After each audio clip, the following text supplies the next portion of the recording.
Yesus disebut sebagai Tuhan, tapi faktanya ia berdoa. Lalu, kepada siapa Tuhan berdoa? Inilah pertanyaan tajam yang memicu perdebatan panas antar dua keyakinan. Hari yang Allah Subhanahu wa taala, kita bicara tentang versi mereka. Jadi mereka meyakini Nabi Isa yang disalib. Nabi Isa yang disalib. Kemudian dia disalib. Waktu disalib, dia berkata, "Ya Ilya, lima syabaktani." Wahai bapakku, kenapa kau tinggalkan aku? Ya, saya sampaikan kepada teman-teman saya waktu saya masih di Papua. Saya punya teman-teman orang-orang Nasara ya. Saya bilang, "Lihat, dalam Injilmu disebutkan Yesus berkata, "Wahai bapakku, kenapa kau tinggalkan aku?"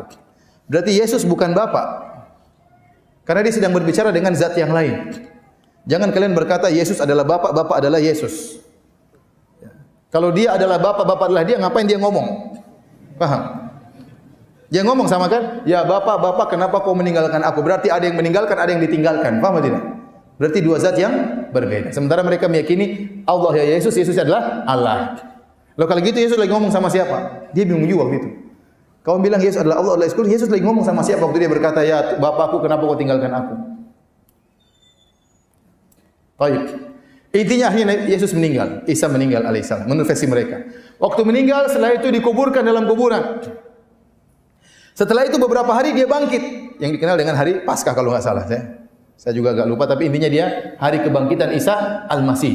Mati kemudian dia bangkit. Dia bangkit ya. Nah, ini juga hal yang banyak membuat orang masuk Islam, terutama di Arab Saudi. Banyak orang Filipina masuk Islam gara-gara satu pertanyaan. Pertanyaannya begini.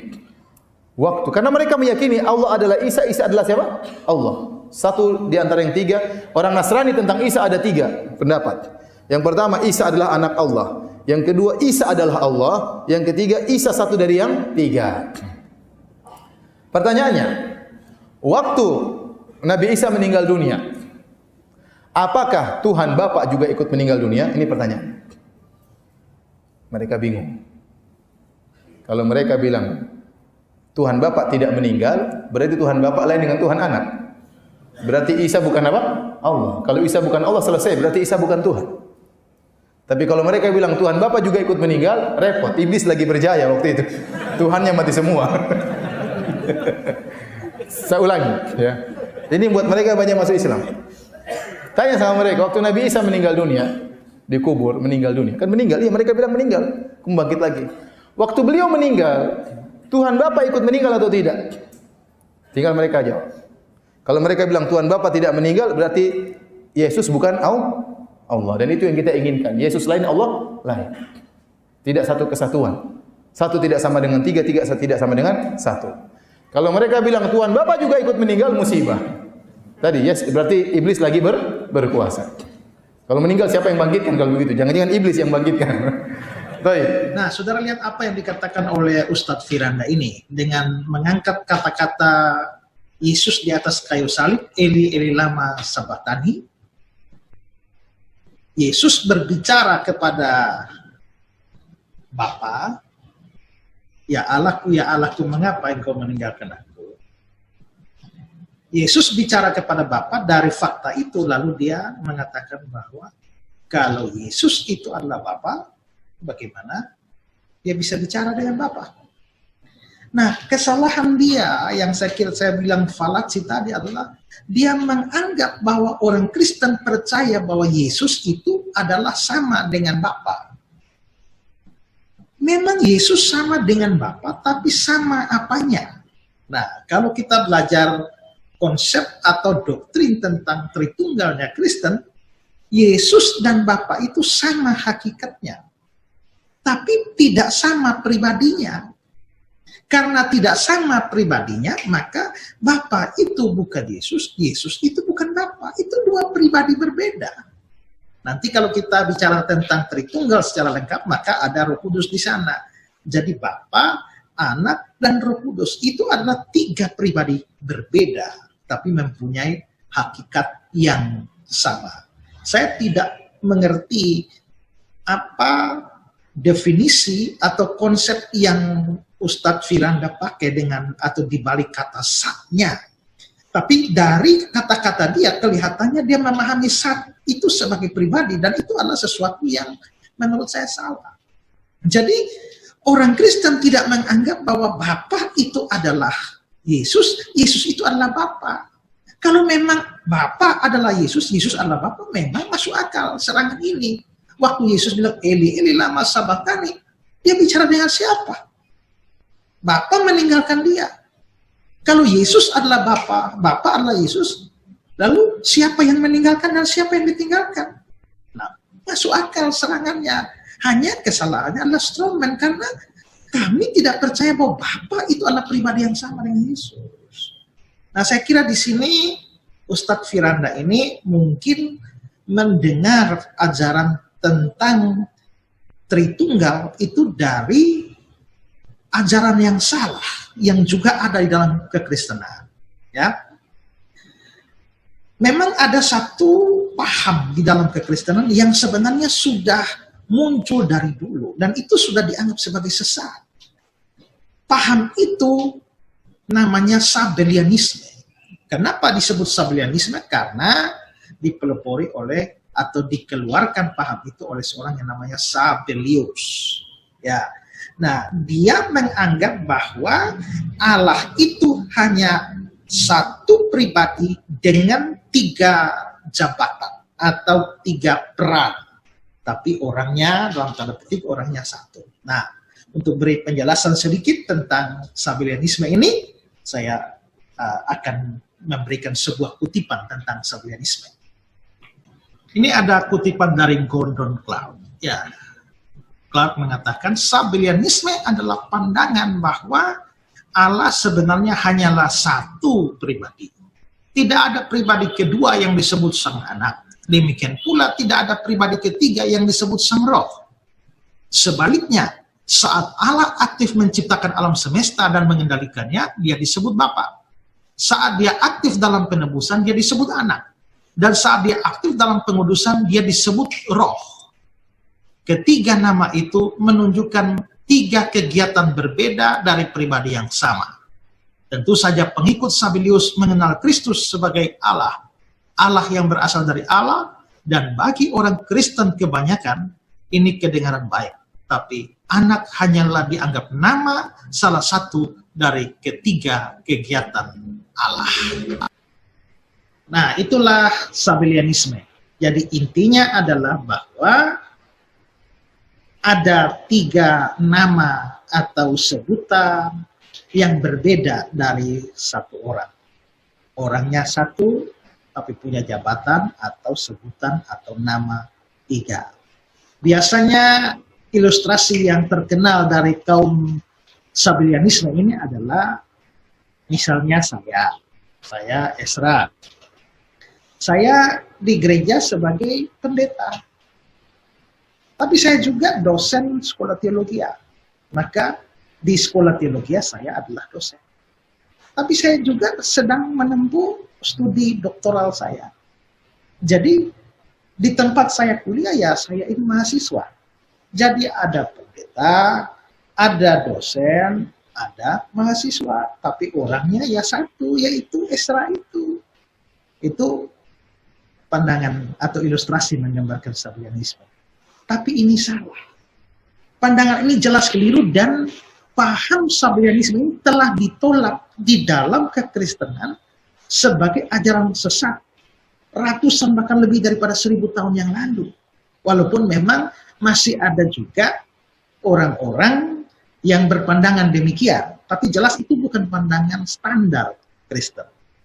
Kenapa kami menolak pandangan Sabellianisme atau tidak percaya dengan konsep atau paham Sabellianisme seperti itu? Karena itu tidak sejalan dengan apa yang dinyatakan dalam catatan-catatan Alkitab tentang Bapa, Anak, dan Roh Kudus. Misalnya ya, Bapa, Anak, dan Roh Kudus itu pernah digambarkan muncul dalam satu momen bersama. Tadi dalam ilustrasi tadi ya, ada pendeta, ada dosen, ada mahasiswa. Orangnya satu ini. Nah pertanyaannya adalah, bisakah pendeta, dosen, dan mahasiswa itu kumpul sama-sama satu waktu? Ya tidak bisa dong, orangnya cuma satu. Tapi Tapi Bapa, Anak, dan Roh Kudus bisa. Kapan? Waktu peristiwa pembaptisan Yesus. Nah, inilah yang tidak dimengerti oleh Ustadz Firanda. Ustadz Firanda berpikir bahwa orang Kristen menganggap bahwa Yesus dan Bapa itu satu pribadi. Ya Bapa, ya Yesus ya Bapa. Karena itulah kalau muncul pemikiran, kalau Yesus berteriak kepada Bapa, Eli, Eli lama sabachthani, jangan tinggalkan, mengapa engkau meninggalkan aku? Dan terus yang meninggalkan siapa? Yang ditinggalkan siapa? Jadi sulit. Jadi sebenarnya memang masuk akal keberatan dari Ustadz Firanda ini. Tapi letak salahnya dia adalah melakukan falasi yang namanya Strowman itu. Mengira itu adalah pandangan standar dari orang Kristen, lalu diserang. Jadi sebenarnya Ustadz Firanda tidak sedang menyerang ajaran Kristen. Tapi Ustadz Firanda sedang menyerang ajaran bidah Kristen. Salah satu paham sesat di dalam kekristenan. Ya kalau Ustadz Firanda mau serang begitu, saya juga serang begitu. Kan? Yang salahnya Sabellianismenya, bukan pandangan Kristen yang standar. Oke, dengan cara berpikir yang sama seperti ini, itu untuk juga menjadi jawaban bagi omongan Ustadz Firanda selanjutnya, yang mana masih sama saja dengan sebuah Strowman, dia menyerang apa yang dia kira sebagai pandangan. Dengan penjelasan saya sebelumnya, sebenarnya masalah itu kan terselesaikan. Kalau memang Bapa sama dengan Yesus, Yesus sama dengan Bapa, ya memang Yesus mati, ya Bapa ikut matilah. Kalau memang orangnya sama. Tapi kan seperti saya bilang tadi, Bapa bukan Yesus, Yesus bukan Bapa, beda pribadi. Nah, hakikatnya sama. Jadi Bapa bukan Yesus, Yesus bukan Bapa, tapi karena hakikatnya sama, Bapa Allah, Yesus juga Allah. Kalau dibilang orang Kristen punya 3 pandangan, Yesus itu anak Allah, lalu Yesus anak Allah, Yesus adalah satu dari 3, yang mana yang benar? Yesus anak Allah, yang benar juga. Yesus Allah, benar juga. Loh, kenapa Yesus bisa Allah, bisa anak Allah? Nah, saya tanya, Ustadz Firanda itu manusia atau anak manusia? Manusia kan? Tapi Anda anak siapa? Papa mama Anda manusia atau bukan? Manusia kan? Berarti Anda juga anak manusia, sekaligus manusia.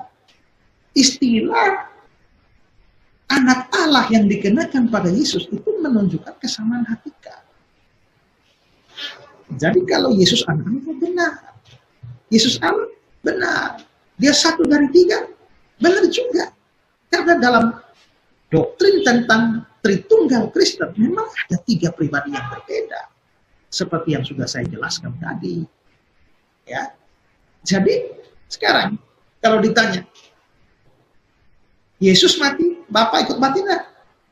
Kalau Bapak tidak ikut mati, loh katanya sama. Siapa yang bilang sama? Enggak sama. Terus, kalau Bapak ikut mati, iblis senang dong, iblis pesta pora dong. Tidak. Bapak tidak mati, jangankan Bapak. Hakikat ilahi dari Yesus sebagai Allah pun tidak mati. Dia mati sebagai manusia. Efesus 2 ayat 15, Filipi 2 ayat 7 dan 8, 1 Petrus pasal 3 ayat 15, semua mengatakan bahwa Yesus mati dalam keadaan sebagai manusia.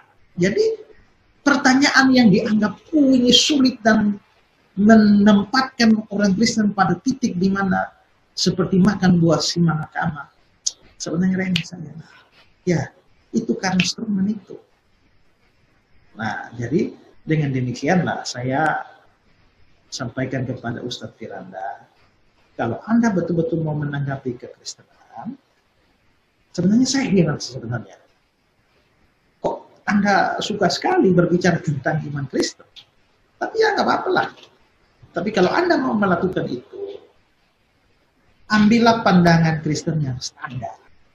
Anda bisa mencari buku-buku standar di dalam teologi Kristen dan pahami itu dengan baik, jangan salah paham. Setelah itu baru ajukan keberatan atau serangannya, sehingga Anda tidak menyerang apa yang sebenarnya saya juga tidak setuju pandangan itu. Seranglah kekristenan, janganlah serang bidat Kristen. Karena kalau menyerang bidat Kristen, sama, saya juga menyerangnya. Ya, nah itu masukan saja buat Ustaz Firanda. Kalau Anda mau tanggapi, silakan. Saya juga masih menunggu tanggapan Anda soal urusan silsilah. Tapi kalau memang Anda tidak mau perpanjang urusan silsilah, ya sudahlah. Ya, tapi termasuk yang ini, saya harap Anda mau tanggapi. Tapi kalau Anda tidak mau tanggapi juga, ya tidak masalah. It's okay. Itu saja dari saya. Assalamualaikum warahmatullahi wabarakatuh. Shalom aleichem beshem. Kalau Yesus adalah Tuhan, mengapa ia berdoa? Jawaban sudah disampaikan. Kini giliran kamu yang berpikir. Tulis pendapatmu dan pastikan kamu tidak ketinggalan adu argumen tajam lainnya di Narasi Halusinasi.